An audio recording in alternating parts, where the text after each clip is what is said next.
का पैगाम पहुंच चुका है। मेरे भाई, एक सियासतदान के लिए आपने 20 साल उसको वोट दिया। बताओ 20 साल में ये बर्बादी कर दी गई है आपके इलाकों में।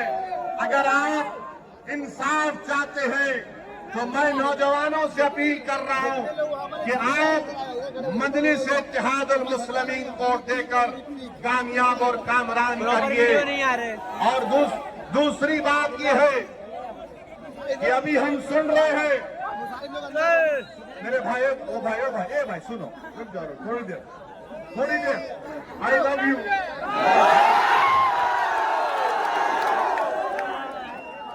अभी हम सुन रहे हैं कि एक क्रिकेट टीम में एक बांग्लादेशी था, उसको हटा दिया गया। बराबर ये बांग्लादेश में हिंदुओं पर जुल्म हो रहा, मैंने भी उसकी मजम्मत की। मगर ये तो बताओ मोदी जी, अगर बांग्लादेश में किसी की मॉब लिंचिंग होती है तो आपको गुस्सा आता है, मगर महाराष्ट्र के जलगांव में जिस बच्चे को मारा गया था उसके ऊपर आपको गुस्सा क्यों नहीं आता मोदी जी, फडणवीस जी? सबसे पहली मॉब लिंचिंग 2014 में मोदी की हुकूमत बनने के बाद पूना में मोहसिन शेख की हुई थी और जलगांव में सुलेमान पठान को उसी के दोस्तों ने मार मार कर उसको शहीद कर दिया। अगर बांग्लादेश में कोई हिंदू मरता है हम कंडेम करते हैं, मारने वालों को जालिम कहते हैं। मारने वाले जिन्होंने जलगांव में सुलेमान पठान को कहा वो भी जालिम है, उनका भी कंडेमनेशन होना चाहिए। बांग्लादेश हो या भारत हो, इंसान की जिंदगी इंसान होती है, हिंदू की भी जिंदगी होती है, मुसलमान की भी जिंदगी हो सकती है। और हम पूरे बीजेपी वाले आज टीवी पर बाजा बजा रहे, हमने एक प्लेयर को वापिस कर दिया। अरे सुनो, तुम क्या सबको बेवकूफ बनाना चाहते हो? सुनो, एक क्रिकेट प्लेयर को निकाल दिया, पूरे बीजेपी वाले बोल रहे ये हमारे इत्तेहाद की कामयाबी हुई है। अब सुनो भारत की जनता, खासतौर से भारत और महाराष्ट्र के हमारे हिंदू भाई बहनों से कह रहा हूं, तुम एक क्रिकेट प्लेयर के कैंसलेशन पर तुम मिठाई बांट रहे हो तो नरेंद्र मोदी से पूछो, इस साल मोदी ने बांग्लादेश को 120 करोड़ रुपए दिए नहीं दिए? बताओ मेरे को। 120 करोड़ रुपए, 120 करोड़ ग्रांट और एड में दिए। 1160 मेगावाट की एनर्जी भारत से बांग्लादेश को जाती है।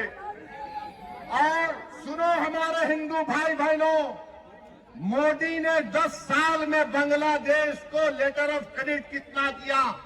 $8 बिलियन। $8 बिलियन। और तुम असदुद्दीन ओवैसी को गाली देते हो। सुनो, मैं किसी मजहब का खिलाफ खाना कभी रहूंगा इंशाअल्लाह, अगर मजलूमों से इंसाफ का मुतालबा करना, अगर मोहसिन शेख के कातिलों को सजा दिलाने की बात करना, अगर जलगांव के सुलेमान पठान खान को जिसके दोस्तों ने उसको मारा उनको काफिर किरदार तक पहुंचाने की बात करना अगर जुर्म है तो खुदा की कसम जब तक जिंदा रहूंगा जुर्म करता रहूंगा। और वो क्रिकेट प्लेयर की सुनो, वो क्रिकेट प्लेयर, वो टीम ने उसको 10 करोड़ में खरीदा।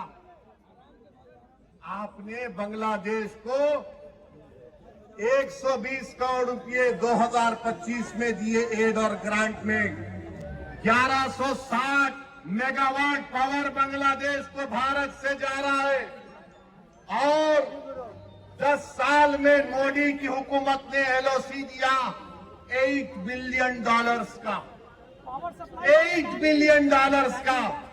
और तुम नफरत करते हो मुसलमानों से। मैंने पार्लियामेंट में खड़े होकर कहा था कि बांग्लादेश की हमारे हिंदू भाई बहनों की मंदिरों का तहफ्फुज होना चाहिए। आप पैसे दे रहे और यहां पर बीजेपी के लोग, क्योंकि महाराष्ट्र का इलेक्शन है, महाराष्ट्र की और मुंबई की जनता को बोल रहे देखो हमने एक बांग्लादेशी को भिजा दिया।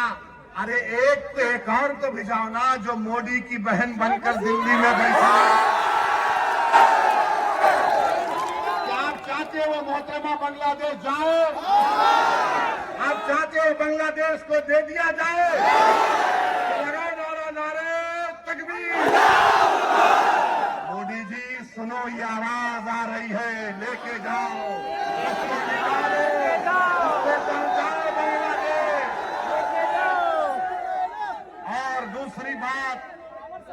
और दूसरी बात अभी खत्म नहीं हुआ मोदी के ऊपर। आज हमने देखा कि वेनेजुएला में ट्रंप ने अपनी फौज को भिजाकर वहां के एक जमहूरी तौर पर मुंतखब शुदा सदर को एक मुल्क से, उसी के मुल्क से उठाकर अमेरिका लेकर चले गए। नरेंद्र मोदी जी, अमित शाह, देवेंद्र फडणवीस, जब ट्रंप अपनी फौज को भिजाकर वेनेजुएला से एक आदमी को उठा सकता है, जब सऊदी अरब यमन में मुखल्ला के पोर्ट पर बमबारी कर सकता है, मोदी जी हम आपको कह रहे हैं, आप पाकिस्तान में भिजाकर जो मुंबई की सड़कों पर साजिश करने वाले 9/11 के जालिम लोग हैं, चाहे वो मसूद अजहर हो या फिर लश्कर तैयबा का वो जालिम शैतान हो, मोदी जी 56 इंच का सीना है तो भिजाकर उठाकर।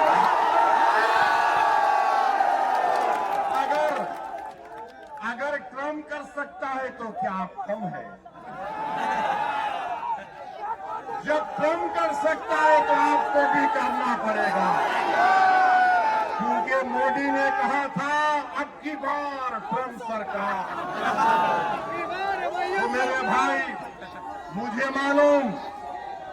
मुझे मालूम कि आज के इस भाषण के बाद टीवी चैनल के लोग मसरूफ हो जाएंगे। ओवैसी का एक और भड़काऊ भाषण। अरे जालिमों सुनो, किसी शायर ने अच्छा कहा था कि तुम्हारी सोच के सांचे में ढल नहीं सकता, तुम्हारी सोच के सांचे में ढल नहीं सकता, जबान काट लो लहजा बदल नहीं सकता, जबान काट लो लहजा बदल नहीं सकता। और सुनो नरेंद्र मोदी, देवेंद्र फडणवीस और अखिलेश यादव, मुझे भी मोम का समझ रहे हो क्या? क्योंकि अबू आसिम साहब की तरह मुझे भी मोम का समझ रहे हो क्या? तुम्हारी नौ से ये लोहा पिघल नहीं सकता। तो मेरे अजीज दोस्तों और बुजुर्गों, अब आएंगे समाजवादी के लोग, उत्तर प्रदेश से भी आएंगे और आकर सिर्फ एक ही का नाम लेंगे, दूल्हे भाई आकर ये बोलकर गए थे। इनको पूछो, अगर समाजवादी पार्टी के तरफ से कोई एमपी आएगा तो एमपी से पूछो, जब भारत की पार्लियामेंट में वंदे मातरम पर बहस हो रही थी तो किसने भारत की पार्लियामेंट में खड़े होकर भारत के संविधान का हवाला देकर कहा था? मैंने कहा था कि भारत का जो आईन है, प्रियम्बल है, वो शुरू होता वी द पीपल के नाम से, भारत माता के नाम से शुरू नहीं होता। किसने भारत की पार्लियामेंट में खड़े होकर कहा था कि भारत का जो संविधान का आईन का प्रियम्बल है वो क्या कहता है? जिस वक्त संविधान को अपना रहे थे 24 जनवरी 1950 को तो क्या कहा था? Liberty of thought, expression, belief, faith and worship कहा था हमने। और ये समाजवादी पार्टी के जितने एमपी खड़े होकर कह रहे थे, मैंने खड़े होकर कहा हम इस मुल्क के लिए अपनी जानों को कुर्बान करते और करते रहेंगे। मगर हमने कहा कि हम सिर्फ अल्लाह की इबादत करने वाले हैं। हम अपनी माँ से बेइंतहा मोहब्बत करते।